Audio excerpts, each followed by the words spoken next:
Vous préférez opposer la France catholique et blanche à la France des Moulouds et des Rachides. Comprenez-vous que Marine Le Pen porte plainte contre Éric Dupond-Moretti? On va voir cette vidéo à l'Assemblée nationale et on en parle juste après avec Olga Givernet, députée Renaissance de l'Ain, et Julien Audoul, député RN de Lyon. C'est parti. Vous préférez en réalité opposer la France rurale et tranquille, catholique et blanche, à la France des cités, la France des Mohamed, des Moulouds et des Rachides. Vos propos sont incendiaires et ils amènent dans la rue les militants de l'ultra-droite. Pour être crédible, faites le ménage, chassez de vos rangs les gudards, les identitaires, les nazillons, les racistes, les antisémites. Les Français ne sont pas dupes. Vous ne réussirez pas votre entreprise malsaine. Vous faites croire que les Blancs sont menacés. Personne n'est dupe. Ah, je peux plus. Olga Givernet, merci d'être là, députée Renaissance de l'Ain, et Julien Audoul, député RN de l'autre. Non, de Lyon. Oui, ça va bien les deux. Merci d'être là. C'est la première fois que vous venez sur notre plateau? Oui, merci de l'invitation. Non, c'est nous qui vous remercions en tout cas de venir parce que je pense que ça va secouer un peu. Je préfère vous le dire. Donc c'est bien et bravo à vous parce que c'est vrai que voilà, Éric Dupond-Moretti, c'est pas non plus notre meilleur ami sur le plateau. Hein, je vous cache pas qu'on on a d'autres amis, mais pas lui. Voilà, donc en plus, il est en forme, il a été relaxé là. C'est fou ça. Ça va mieux? Bah, ça va mieux, ouais. Donc c'est fini, il est tranquille là. Bah là, je crois qu'il est tranquille. Après, je ne sais pas s'il peut y avoir des rebondissements ou des appels, mais effectivement, on attendait la décision de savoir en plus s'il allait rester au gouvernement. Là, il n'y a pas de doute, effectivement. Il n'y a plus de doute. Il n'y a pas d'appel possible. Quoi? Il n'y a pas d'appel. Il y a quoi? Il n'y a pas d'appel possible. Donc non, c'est fini, c'est bon. Fini. Il est tranquille. Il n'a pas d'autres affaires. Non. C'est la Cour de justice de la Il est République. tranquille, il est relaxé. Donc là, il est relax. Ah oui, là, on sent qu'il est bien relax. Ouais, on sent qu'il est bien relax. Alors, il y a un extrait que je voulais vous montrer avant qu'on parle de cette affaire. C'est l'édito de Laurence Ferrari ce soir sur CNews. Regardez ce qu'a dit Laurence. Il a clamé son innocence depuis des mois. Il a dénoncé son procès comme étant une infamie. Il a estimé que les juges menaient contre lui une vendetta personnelle, que les accusations de prise illégale d'intérêt étaient une invention, que c'était même lunaire. Je vous parle du garde des Sceaux lui-même, Éric Dupond-Moretti, qui a été relaxé cet après-midi des accusations qui pesaient contre lui. Personne ne sort gagnant de ce procès, à l'exception de M. Dupond-Moretti, qui a lavé son honneur bafoué et qui a dénoncé avec fougue l'acharnement des juges contre lui. Mais allez faire confiance à la justice après cela. Le système entier semble avoir été conçu pour les délinquants et pas pour les honnêtes gens. Voilà. Qu'est-ce que vous pensez du édito de Laurence Ferrari? Je le trouve très pertinent, je le trouve dramatique aussi, puisqu'il illustre et symbolise une défiance des Français vis-à-vis de l'institution judiciaire. Et moi, ce qui me navre avec le maintien d'Éric Dupond-Moretti, c'est surtout le maintien de sa politique, le maintien de son bilan qui est calamiteux, qui est désastreux. Et je pense qu'il y a des milliers, voire des dizaines de milliers de familles françaises qui ont souffert d'injustice, qui ont souffert de voir que la loi, quelquefois, était plutôt du côté du plus fort, du côté des voyous, du côté des délinquants, que la justice ne protège pas assez, qu'elle n'est pas assez dure, qu'elle n'est pas assez dissuasive pour les délinquants et pour lutter contre l'ensauvagement. Je pense que ce soir, il y a énormément de familles françaises, de victimes, de familles de victimes, qui sont extrêmement déçues que ce triste personnage, parce que c'est un triste personnage qui méprise l'opposition, qui insulte, qui provoque, soit encore au ministère de la Justice. Alors justement, Marine Le Pen va porter plainte contre le garde des Sceaux, Éric Dupond-Moretti. Regardez. Nous allons déposer devant la Cour de justice une plainte pour que le ministre s'explique de ces injures et accessoirement de ces diffamations. C'est malheureux d'en arriver là, mais encore une fois, M. Dupond-Moretti joue une seule musique, c'est la musique de l'injure, de l'outrance, et nous n'entendons pas nous soumettre à cela. Il ne nous intimide pas, et donc nous en appellerons à la Cour de justice qui doit finir par bien connaître. Il y a Jordan Bardella aussi qui a réagi sur Europe 1 chez Pascal Praud. Écoutez. Monsieur Dupond-Moretti se comporte comme un chef de gang. Quand on est le garde des Sceaux et qu'on représente l'institution judiciaire, on est non seulement impartial, neutre, mais on est le ministre de tous les Français. Et je pense qu'il nuit beaucoup à l'image de la démocratie, il nuit beaucoup à l'image du débat public et surtout, il nuit à l'image de son gouvernement. La dernière fois que monsieur Dupond-Moretti s'est présenté à une élection contre le Rassemblement national, c'était au régional de 2015. il avait fait 9%. Alors moi, j'ai cru comprendre que la liste d'Emmanuel Macron aux élections européennes dans 6 mois avait du mal à trouver une tête de liste. Donc je propose à M. Dupond-Moretti de prendre cette tête de liste du parti présidentiel et de venir se confronter sur le terrain électoral au Rassemblement national. Et j'espère pour lui qu'il fera un peu plus de 9%, parce que si tel était le cas, ça serait la honte absolue pour lui. Voilà, alors, est-ce que ça vous fait rire, Gilles? Oui. Pourquoi? Je suis contre tout ce que Marine Le Pen, tout ce que M. Bardella et sans doute tout ce que M. Odoul vont dire. Parce que je trouve que M. Dupond-Moretti, que je ne porte pas particulièrement dans mon cœur, il a dit des vérités. Et que, quand il dit quoi? Quand il dit que le RN oppose la France blanche à la France catholique, à la France des Moulouds, je trouve que c'est ce que fait le RN en ce moment. Et que le RN a joué sur les braises du drame affreux de Thomas. Des exemples? Quelques arguments, quelques exemples? Excusez-moi, là on est parole contre parole. Vous portez plainte contre des paroles. Je dis que ce que dit M. Dupond-Moretti... Non, mais est-ce que c'est vos paroles, là? Donc, vous êtes d'accord avec les propos insultants d'Éric Dupond-Moretti? Mais oui, vous jouez sur les braises.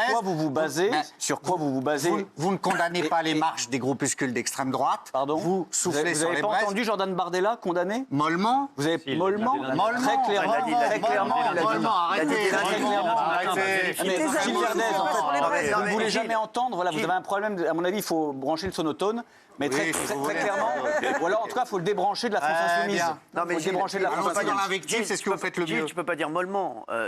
C'est où c'est oui ou c'est non. Mais bon, voilà. Mais la France catholique opposée à la France de Mouloud, je suis d'accord. C'est ce qu'ils font depuis des semaines. C'est ce que vous faites depuis des semaines. Pour moi, vous êtes dangereux parce que vous soufflez sur les braises. On aura Olga. Après, je voudrais Jean-Michel Mercure. Vous ne laisserez pas insulter nos électeurs. Je suis désolé. J'insulte personne. Je suis désolé, mais une fois de plus, tu m'exaspères, quoi. Parce que je précise, pour tous les haineux qui voudraient m'écrire après, je n'ai jamais voté pour le Rassemblement national. D'ailleurs, je ne vote pas aux élections. Je sais que c'est pas bien, mais c'est comme ça. Voilà. Mais Gilles, qui met le feu aux poudres, c'est pas les propos de Marine Le Pen qui mettent le feu aux poudres. C'est les faits divers qui, semaine après semaine, exaspèrent les Français et les actes de Dupond-Moretti qui laissent en liberté des délinquants, qui remet les délinquants en liberté au bout de quelques semaines seulement de prison comme ça. C'est ça qui exaspère les Français. C'est qui met le feu aux poudres. C'est pas les propos de Marine Le Pen. Faites attention, Olga, quand même. Oui. Comment? Faites attention, Olga, quand même. Excusez-moi. C'est ça qui exaspère les Français. C'est pas les propos de Marine Le Pen. Et si elle grimpe autant dans les sondages, c'est parce que les Français sont exaspérés. C'est pas parce qu'elle s'amuse à faire de la rhétorique. T'étais complètement à côté de la plaque, excuse-moi. Olga Giverny, vous êtes députée Renaissance. Qu'est-ce que vous pensez de cette plainte contre Éric Dupond-Moretti? Alors moi, je pense qu'il n'y a pas du tout de fondement sur la plainte, la judiciarisation des rapports sociaux. On le voit à tous les niveaux. Je trouve ça dommage que dans la politique, ce soit le cas. Il y a des débats, des passes d'armes. Il faut pouvoir en être là. Moi, Éric Dupond-Moretti, depuis qu'il est au ministère, il y a eu plus 11 milliards d'euros de mis justement pour la justice. Il y a la comparution immédiate qui est là. Il y a plus de policiers et il y a du personnel en plus pour pouvoir traiter les policiers, c'est Gérald Darmanin. Non, mais, oui, non, mais je suis d'accord, mais il y a quand même une chaîne. Il y en a un qui travaille, c'est Gérald Darmanin. Il y a quand même une Gérald Darmanin, on sait qu'il travaille. On va peut-être éviter de les opposer, mais effectivement, la justice derrière. J'aime bien. Ouais, j'aime bien. Et puis il y en a un qui bosse et puis l'autre qui est trop occupé. Je crois que sur la question de la justice, c'est important qu'on ait confiance dans notre institution. D'ailleurs, c'est pas parce que il y en a qui sont pas d'accord avec la relaxe d'Éric Dupond-Moretti. Simplement, ils sont pas d'accord. On veut tout de suite enlever l'institution. Donc moi, je suis pas d'accord. Éric Dupond-Moretti, je vais vous dire. Ouais, lancez un sondage, tiens. Lancez un sondage là tout de suite en direct. Est-ce que vous êtes content du travail d'Éric Dupond-Moretti? Est-ce que vous avez confiance en Éric Dupond-Moretti pour la justice française? On va voir, et vous allez voir, et si on verra le sondage. Vous allez voir, il y a beaucoup de gens qui vont voter. Et on a l'impression, je vous dis, moi je fais de l'émission tous les soirs et j'ai énormément de témoignages, qu'on n'a jamais été dans un tel marasme au niveau judiciaire. C'est catastrophique, c'est ce que nous disent tous les gens. Donc, il y a 11 milliards, oui. Mais ils sont... Moi, les 11 milliards, qu'on donne 11 milliards, je veux bien. Moi aussi, demain, je peux donner 10 balles. Voilà, mais... non, mais je vous dis, on va tous donner. Mais je vous dis, là, pour le moment, on n'a jamais vu ça. Sachez-le. C'est, à mon avis, de l'avis des gens. Je vais demander des spectateurs, tiens. Voilà, je pense que c'est le pire ministre de la Justice qu'on ait eu. Excusez-moi. Le laxisme ambiant, c'est... Excusez-moi, donc voilà. Moi, il m'aime pas. Donc comme il m'aime pas... Il y a quand même eu des circulaires qui demandaient justement, notamment au moment des émeutes, notamment au moment où il y a ces risques, d'avoir une réponse ferme de la justice. Et c'est vrai que la question d'avoir plus de magistrats, ça permet d'avoir une réponse plus rapide. Et là, je crois qu'on l'attend toutes.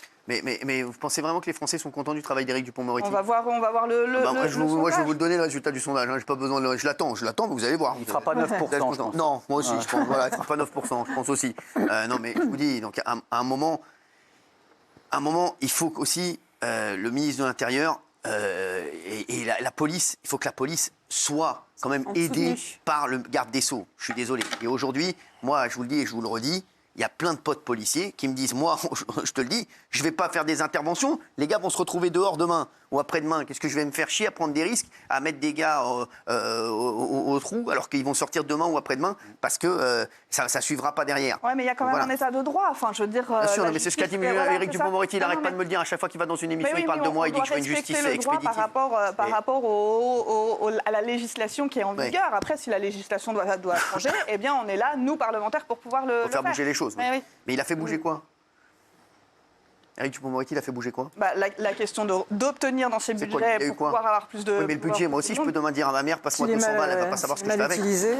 Il a laissé s'effondrer les peines. Et quand on a un ministre de la Justice qui, déjà, dès le premier jour de sa nomination, se fait acclamer par les délinquants et les criminels à la prison de Fresnes, quand vous avez un ministre de la Justice qui dit que son boulot à lui, c'est de faire sortir les gens de prison, quand vous avez un ministre de la Justice qui dit qu'il est le ministre des détenus et des délinquants et pas celui des victimes et des familles de victimes, ça pose problème. Et ça interroge sur la philosophie de ce gouvernement qui, effectivement, favorise et encourage un laxisme. Et le laxisme, vous savez, Madame Givernet... Il y a des gens très bien au gouvernement, il y a des gens moins bien. Voilà. Le laxisme, malheureusement, et dans le climat d'ensauvagement que l'on subit aujourd'hui, dont le drame de Crépol est la triste illustration, le laxisme, c'est un permis de tuer. C'est un permis de tuer pour les délinquants, pour les criminels, pour les racailles, qui se sentent en totale impunité, qui savent pertinemment qu'ils ne feront jamais un jour de prison, qui feront peut-être au pire du travail d'intérêt général, qu'il y aura un rappel à la loi, mais que la justice ne frappera pas. Aujourd'hui, il faut remettre les choses à l'endroit, il faut que la justice protège les honnêtes gens, il faut qu'elle soit sévère et beaucoup plus sévère avec ceux qui nous pourrissent le quotidien, avec tous ceux qui constituent une menace pour la société, pour le peuple français. Et malheureusement, Éric Dupond-Moretti, c'est véritablement le porte-parole de tous ceux qui nous pourrissent le quotidien parce qu'il ne veut pas sévir. C'est ça le problème. Vous soutenez très certainement les actions de l'ultra-droite quand elle va dans les quartiers pour pouvoir faire justice soi-même. Je crois qu'avec le... On a été très clair, Mme Givernet. Mais ça, personne ne soutient. On en est d'accord, mais avec le discours que vous avez, avec la normalisation de l'extrême droite, excusez-moi, mais là, l'ultra-droite est complètement décomplexée. Vous parlez de laxisme, je ne suis pas d'accord. Je ne suis pas d'accord, il y a des comparutions immédiates, il y a des peines qui sont faites, la peine plancher, ça ne fonctionne pas, Madame la députée, et on le sait. Arrêtez, il n'y a rien de fait, il n'y a rien de fait, arrêtez, il n'y a rien de fait. Oui, alors, porter plainte, moi, je trouve que c'est un peu ridicule. Dans un contexte où les tribunaux sont pleins et complètement engorgés, je trouve que c'est un peu dérisoire. Ça, c'est le premier aspect. Après, sur la sortie de Dupond-Moretti, le Dupond-Moretti Comedy Club... C'est vrai. C'est une énorme barca. Contrairement à Jean-Michel Maire, j'ai toujours voté et je n'ai jamais voté pour le Rassemblement national. Mais malgré tout, je trouve que cette sortie-là, en fait, on a un retour en arrière dans les argumentations. J'ai l'impression qu'on s'attaque au Rassemblement national comme au Front national dans les années 80 et 90. Il faut le faire. Mais non, il a les mêmes mots. Éric Dupond-Moretti dit la même chose depuis 10 ans. Non, mais il y a 40 ans, du coup. Mais ça ne Non, mais ça fait 40 ans que la moitié de la France, les hommes politiques se trompent sur cette tactique. C'est une tactique perdante. Ça n'a jamais permis au Rassemblement national de perdre des voix, bien au contraire. Et c'est la même mais vous voyez bien que sa tactique n'est pas payante. Ils étaient à 8, ils sont à 33. Et mec, il faut arrêter. Le but et la moitié de la France, c'est ridicule. Est-ce que la tactique est payante? Elle est payante dans quoi? Ils étaient à 8, ils sont à 33. On peut soulever qu'il y a un continuum. Et c'est une insulte pour la plupart des gens, quand même. Dans leur rang. C'était son intervention. Faites le ménage dans vos rangs. Effectivement, quand on alors, est-ce qu'ils ont des nazillons? Donc, ils ont des nazillons et des gueulards dans leur placard. Là, on le voit autour de ses amis et le clan Le Pen. Éric Dupond-Moretti demande de faire le ménage. Qui sont ses amis, madame? Eh bien, en tout cas, lui réussit à faire le ménage dans l'hémicycle. Ils sont tous partis. Ils ont quitté, ils sont partis. Est-ce que vous pensez... Je pense que la technique d'Éric Dupond-Moretti... La technique de l'amalgame c'est la bonne et c'est celle que je fais. La moitié de la France a voté pour Madame Le Pen au second tour. Attendez, je suis en train de vous parler. La moitié de la France a voté pour Madame Le Pen au second tour. Et même si en soi, tout ce que dit M. Dupond-Moretti peut tout à fait s'entendre, la chasse aux nasillons, aux gudes, etc., et de faire le ménage dans son propre camp, c'est une chose. Mais est-ce que, on est tous d'accord avec ça, mais est-ce que vous ne croyez pas que faire cet amalgame-là, en réalité, c'est une tactique politicienne qui consiste à dire le Rassemblement national égale des gudards? Et je pense qu'au final, pour la population qui vote pour ce parti-là, c'est bidon. C'est bidon parce que ça n'a jamais fait reculer le vote.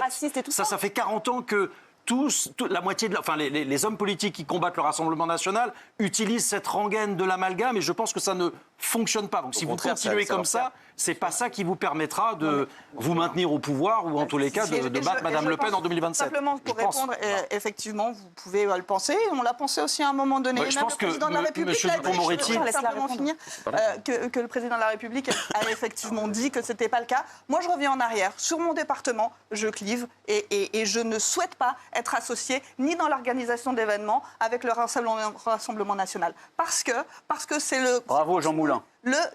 La dédiabolisation, c'est continuer de faire croire qu'en fait, c'est des députés comme les autres, c'est des parlementaires comme les autres. Nous sommes députés élus comme les autres. Mais vous êtes élus. Et donc, Mme Givernet, nous avons été élus tous les deux par les Français. Dans les moments institutionnels, effectivement, on est là. Mais quand il faut organiser notamment des discussions transpartisanes sur des textes, eh bien, excusez-moi, nous n'avons pas les mêmes valeurs. D'ailleurs, c'est même pas républicain. Et là, c'est là où vous m'aurez toujours contre le Rassemblement national et contre toutes les extrêmes de toute manière. Et moi, je précise que je n'ai jamais voté pour le Rassemblement national, mais je suis fondamentalement, absolument certain que vous vous trompez totalement. Il faut bien continuer d'essayer quelque chose. Non, je suis désolée, moi je vais vous dire, sur ma il y a autre chose moi qui me choque. J'ai regagné puisque j'étais aussi... Il y a autre chose qui me choque et qui, à mon avis, choque bien plus les Français aujourd'hui. C'est qu'à 15h, M. Dupond-Moretti est relaxé dans ce qui s'appelle un fiasco judiciaire. Parce que quoi qu'il arrive, ça restera un fiasco judiciaire pour deux raisons. La première, c'est que c'est quand même le syndicat de la magistrature lui-même. Donc ce sont des gens qui sont quand même censés savoir comment on fait une plainte. Eh bien, ce sont eux qui ont porté plainte contre leur ministre de tutelle, M. Dupond-Moretti, qui depuis toutes ces années est censé représenter la justice, représenter tous les gens qui aujourd'hui ont affaire avec la justice. On a des réquisitions. Deuxième raison qui fait que c'est un fiasco judiciaire, c'est qu'on a un avocat général qui n'est pas n'importe qui et qui dit une peine d'1 an avec sursis. Et puis finalement, et là, pour le coup, personne ne comprend la relaxe. Finalement, il est totalement relaxé. Est-ce qu'il y a une décision et un jugement? Mais ça restera un fiasco que vous le vouliez ou non. Je respecte la décision de la justice. Ben oui, mais on discute pas. Vous la respectez pas. Sauf que c'est le syndicat de la magistrature. Mais c'est le syndicat de la magistrature. Vous vous rendez compte, ce sont des professionnels, le syndicat de la magistrature. C'est eux qui ont porté plainte. Et donc, je voudrais juste terminer avec ça. Quel exemple, parce que ça a un lien avec le débat, quel exemple on donne à la France d'un ministre de la Justice qui est accusé par son propre camp, par les propres magistrats, d'avoir fait un abus de confiance d'une certaine façon, d'avoir abusé de son autorité, c'est ce que je cherchais comme terme. Finalement, il est relaxé, sauf qu'il y a un avocat général qui a dit vous avez peut-être tort, donc en fait, on n'est pas complètement rassuré. Et puis au final, aujourd'hui, 1 heure après, ça c'était à 15h, et à 16h, il commence à refaire de la politique tout de suite et à attaquer le Rassemblement national. Moi, je défends absolument pas le Rassemblement national, mais vouloir opposer deux France de façon aussi caricaturale en disant il y a une France blanche et de l'autre côté il y a une France des Rachides et des Moulouds, c'est lui qui féminicise. Bien sûr, même le mot me choque. Une France des Rachides et des Moulouds me choque. Désolé. Mais ça me choque. Non, mais ça me choque. Et je vais. Non, mais je te dis, moi, je te dis, ça aurait été un autre mec. Ça aurait été un gars de chez eux ou un gars de chez Mélenchon. Je le dis, là, je le mets dedans. Là, tu vois, je vais le défendre. Qui aurait dit. La France des Moulouds et des Rachides, mais oui. Frère, ça aurait été un tollé ce soir. Mais c'est un scandale de dire les choses comme ça. Ça veut dire quoi de dire la France des Moulouds et des Rachides? Et lui, il arrive, il peut tout se permettre. Hein, non, mais c'est une simplification de l'esprit et en plus qu'il veut renvoyer à un autre camp politique. C'est le niveau zéro de la politique. Tu veux que je te dise, c'est de l'amalgame. Je vous dis, et ça pour moi, vous voyez que je vous dis, ça divise la France. Il veut dire la France des Rachides et des Moulouds. Il matérialise la France. Ça pour moi, c'est raciste. Ça pour moi, c'est raciste.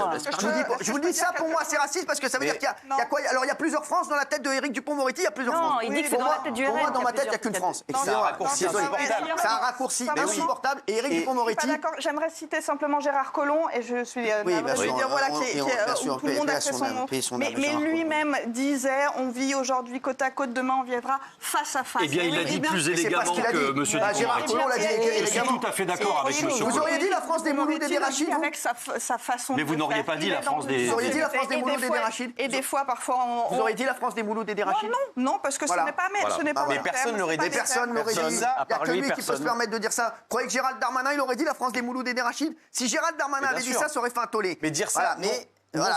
non seulement c'est raciste parce que ça sépare de fait les Arabes bien et ceux sûr. qui ne sont pas Arabes, ça sous-entend aussi que ceux qui posent des problèmes sont toujours les Arabes. C'est lui qui le dit. Donc Exactement. c'est une C'est lui stratégie qui le dit. complètement contre-productive. Et non seulement elle ne fonctionne pas, mais surtout elle produit l'effet inverse. Eh ouais. Ça rend le Rassemblement national sympathique. Et pourquoi, au lieu d'attaquer, de mépriser le RN, vous ne les combattez pas sur des idées? Pourquoi vous êtes obligé d'être Moi, je suis agressif désolé. à chaque fois La France des Mouloud et des Rachides. que je- Moi, je vous dis, moi, j'accepte pas ça. D'accord. Je suis Est-ce que je désolé. peux vous donner quelques idées Mais c'est vrai.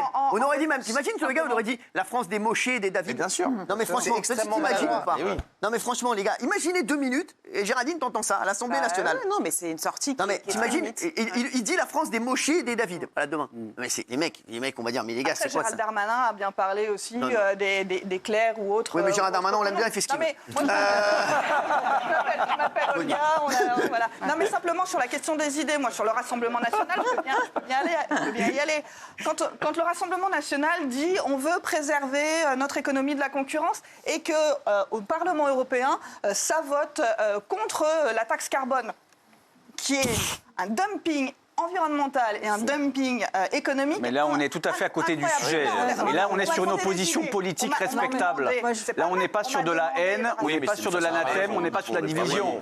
On est sur de la démocratie et des oppositions divergentes, Madame Givernet. Vous Voilà, c'est ça la voulez démocratie. qu'il n'y ait plus de chômage. Vous avez voté contre aussi les 750 milliards de l'Europe pour le plan de relance également. Mais je suis ça, c'est désolée, mais moi, intéressant, mais avec des sorties comme ça, on n'entend pas l'opposition, justement. Je Parce que vous dénonce. la confisquez, hein. Vous vous rendez compte de la portée de ces propos dans le climat que ce soit en France, inflammable que l'on vit, la portée de ces propos sont dangereux.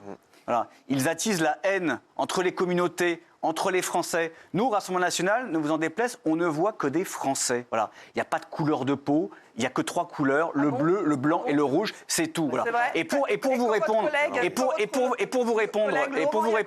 les seuls nasillons, Olga Givernet, à l'Assemblée nationale, ce sont vos amis, et c'est notamment M. Robert-Roth qui a fait un salut nazi. Le seul député qui a fait un salut nazi dans l'hémicycle, c'est un député macroniste, c'est M. Robert-Roth, c'est l'ami de M. Dupond-Moretti. Et concernant Gilles Verdez, parce que tout à l'heure, qui était finalement sur cette thèse de la France rurale, blanche, catholique, voilà, comme si c'était d'ailleurs infamant d'être blanc et catholique. J'ai jamais dit ça. Et ensuite de l'opposer à la France des quartiers. Vous savez que dans notre électorat, dans nos 13 millions d'électeurs, on a énormément de Français issus de l'immigration qui vivent dans les quartiers et qui souffrent de l'insécurité et qui en ont ras-le-bol et qui ont envie d'être Français et qui ont envie d'élever leurs enfants en France. Et nous, la France, vous savez, la France des Ibrahim et des Karim, c'est aussi la France de Mayotte. C'est celle qu'on défend, qui a envie de rester française, qui a envie d'avoir accès à l'eau potable, qui a été abandonnée depuis des années par ce gouvernement et par ce ministre, qui ne fait rien contre la submersion migratoire. Et il se tourne vers Marine Le Pen, qui est la seule à leur parler, qui est la seule à parler à des Mahorais qui sont, encore une fois, des Français à part entière et qui sont traités comme des sous-citoyens par ce gouvernement. Voilà ce que je dis. Nous, encore une fois, on appelle au rassemblement. Quelles que soient les origines, quelles que soient les religions, quelles que soient les tendances, les Français ont besoin d'unité. Or, aujourd'hui, avec ces propos-là, c'est la division et la fracturation. L'héritage que vous avez ne peut pas vous permettre de... Oh là là là Non, là. mais ça marche pas. Je suis désolée. Ils vont gagner aux prochaines élections en parlant de l'héritage. Ils étaient déjà premiers aux européennes.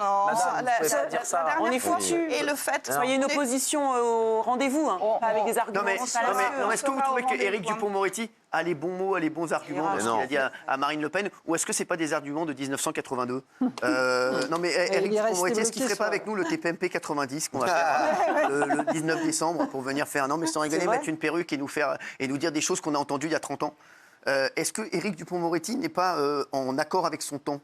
Je pense qu'il faut surtout, en fait, vous c'est un peu du mémoriel. Non, mais c'est. Vous le connaissez? Je le connais. Alors, je le connais parce que je le croise régulièrement, mais effectivement, je suis pas à la commission des lois, donc je travaille. Il est sympa à l'Assemblée dans la vie? nationale. Oui, il est sympa. Il fait un peu bourru, mais moi je l'aime bien. Il est très sincère. Un peu bourru, ouais. Et puis en plus, ce qu'il dit, un peu bourrin surtout. Non, mais... Un peu bourrin. Ouais. Ah, il va vous attaquer. Oui. Il va porter plainte. Il va porter plainte. Ça. Bah, Fais gaffe. Ça, c'est passé. Là, tu vas passer. Il va porter plainte. Hein. Bon, c'est chaud. Non, mais si on revient sur la question du Rassemblement national, je crois qu'il y a aussi un aspect un peu mémoriel. On a tendance à oublier très vite. Et je crois que peut-être il faut faire évoluer les méthodes. Très bien. Ouais, c'est ça. Mais on a tendance.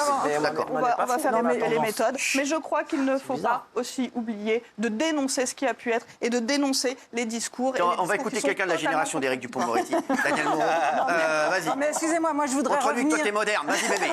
Non, mais je voudrais revenir à pourquoi, enfin le pourquoi de cette sortie d'Éric Dupond-Moretti. C'est une question d'une députée de Entre lui, t'es Rassemblement moderne, bébé. national Vas-y. qui demandait sa manière de, sa solution pour qu'il n'y ait plus jamais Thomas, la mort de Thomas. Ça, c'est ce qui intéresse les Français. Oui. Et à quoi il a répondu quoi? Il a parlé du Rassemblement national comme il aurait parlé du Front national. On a raison, on est dans les années 80. Et il n'a pas. Pourquoi? Pour ne pas répondre à cette question. Et c'est ça qui intéresse les Français. Pourquoi celui qui a porté le coup fatal à Thomas avait interdiction pendant 2 ans de ne pas porter de couteau? Ah, il n'en a pas porté un, il est arrivé avec 2 couteaux. Ça, voilà, il n'a pas répondu concrètement. Et en revanche, il a fait une sortie sur le Rassemblement national. C'est scandaleux. C'est pas les Français.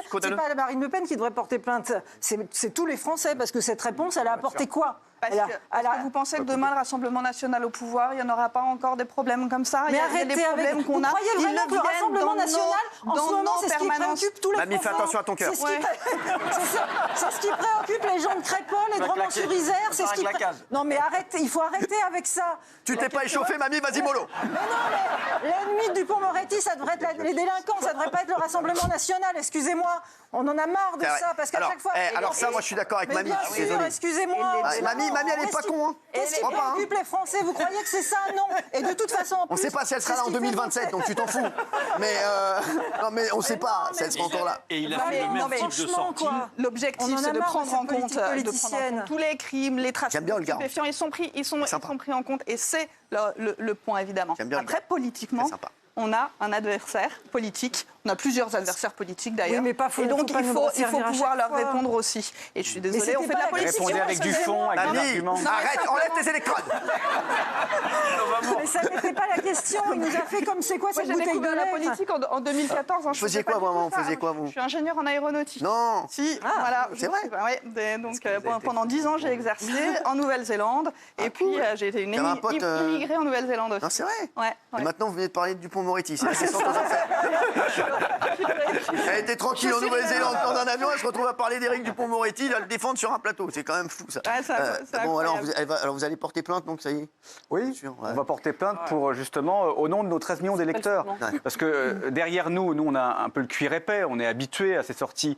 Mais nos électeurs, eux, ils n'y sont pas habitués, et de se voir insultés de la sorte, de se voir traités de nazillons, de fascistes, ils en ont ras-le-bol. Mais ce n'est pas les électeurs qui ont été traités de nazillons et de fascistes. Bien sûr que si. Non, on est les représentants du peuple. On est les représentants du peuple. Il fallait faire un petit peu de ménage. Ce n'est pas les électeurs qui ont été traités. Mais dans nos rangs, c'est quoi? Dans vos rangs, ça veut dire dans l'entourage, dans l'appareil politique. Est-ce qu'il y a des nazillons? Est-ce qu'il y a des gudards? Est-ce que ça existe encore? Par exemple, il y a complément d'enquête qui passe demain. Il y a des dossiers, pareil. Ils disent que je fréquente que des voyous. Non, mais c'est vrai.